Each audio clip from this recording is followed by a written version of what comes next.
Good afternoon guys. কি menu করছি আজকে তোমাদের দেখাবো। দাদাভাইও খিদে পাইছে, আমারও খিদে পাইছে। তাড়াতাড়ি তোমাদের দেখাচ্ছি আমি কি বানাইছি রেসিপিটা। চলো আমার রান্নাঘরে। এই দেখো, এটা আমার রান্নাঘর আছে। এই যে দেখো কি মেনু করছি, অনেক কিছুই রান্না করছি দেখলাম।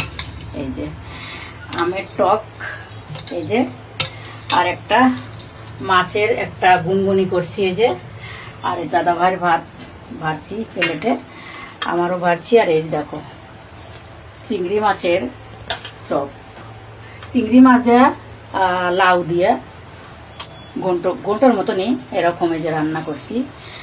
তো তোমরা সব খাবে নাকি? চলে আসো। দেখলা চিংড়ি মাছগুলো কত সুন্দর, খুব আমার প্রিয়। তো এইটুকুই আমার মেনু।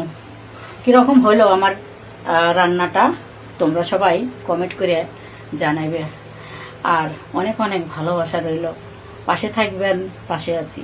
বাই বন্ধুরা।